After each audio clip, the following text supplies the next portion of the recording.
উজ্জ্বল এটা পৰিৱেশ আনক এই অঞ্চল যিদৰে পোহৰাই তুলিছে এই হীৰক জয়ন্তী অৱস্থা যথেষ্ট দুখ লগা হৈ আছে।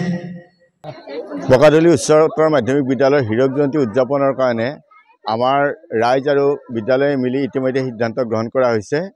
আজি আমি এই হীৰক জয়ন্তী উদযাপনৰ যি প্ৰস্তুতিৰ আমি কাম আৰম্ভ কৰিম, এই গোটেইখিনিৰ কাৰণে আজি শুভাৰম্ভণি অনুষ্ঠান এটা আৰম্ভ কৰা হৈছে।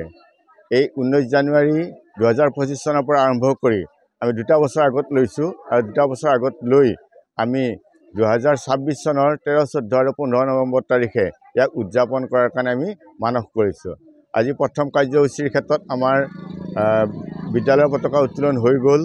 তাৰোপৰি আমাৰ হীৰক জয়ন্তী উদযাপন সমিতিৰ যি মূল সভাপতি তেখেতে বন্তি প্ৰজ্বলনে গোটেই কাৰ্যসূচীটো পোহৰাই তুলিবৰ কাৰণে আগবঢ়াই যাবৰ কাৰণে তেওঁ আজি বন্তি প্ৰজ্বলন কৰিলে, স্মৃতি তৰ্পণ হ'ল। ইয়াৰ পিছত আমাৰ গছপুলি ৰোপণ আৰু মুকলি সভা আছে। আমি প্ৰাক্তন ছাত্ৰ, ৰাজনৈতিক নেতা, আঞ্চলিক ৰাইজ, ভূমিদাতা বা আমাৰ এই অঞ্চলৰ যিবিলাক অভিভাৱকসকল সকলোকে আমি ইয়ালৈ আমন্ত্ৰণ জনাইছোঁ। আমি আশাবাদী তেওঁলোকে আহি আমাক এই অনুষ্ঠানটো ভালদৰে আগবাঢ়ি যোৱাৰ ক্ষেত্ৰত সকলোৱে দিহা পৰামৰ্শ দিব, সহযোগিতা কৰিব। ইতিমধ্যে আমাৰ মাজত কেইবাগৰাকীও প্ৰাক্তন ছাত্ৰ, অভিভাৱক আৰু ছাত্ৰ ছাত্ৰীসকল আহি উপস্থিত হৈছে। আমাৰ 11:30 বজাৰ পৰা মুকলি সভা আছে আৰু মুকলি সভাৰ আমি গোটেই হীৰক জয়ন্তীৰ যি দুবছৰী আমি কাৰ্যকাল আমি আগত ৰাখিছোঁ, ৰাখি আমি তাক সমাপন কৰিম বুলি ভাবিছোঁ। এই গোটেইখিনি কাৰ্যসূচী বা বিভিন্ন চিন্তা চৰ্চা, বিভিন্ন দিহা পৰামৰ্শ আমি মুকলি সভাতে আমি পাম।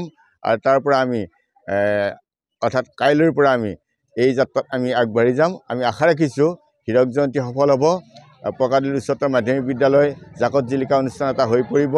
ইয়াৰ আন্তঃগাঁথনিয়েই হওক বা ইয়াৰ বিভিন্ন ক্ষেত্ৰত সাংস্কৃতিক স্মৃতিগ্ৰন্থ বা নৱপুৰণি ছাত্ৰ সন্মিলন, এই গোটেইবিলাক কাৰ্যসূচী একাধিক্ৰমে আমি কৰি যাম। ইয়াৰ উপৰিও ইয়াত বিভিন্ন স্বাস্থ্য শিবিৰ অৰ্থাৎ মেডিকেল শিবিৰ আদিও কৰিম বুলি আমি ভাবিছোঁ। আন্তঃগাঁথনি উন্নয়ন কৰিম বুলি ভাবিছোঁ। গতিকে এই ধৰণে আমি আগবাঢ়ি যাম বুলি ভাবিছোঁ।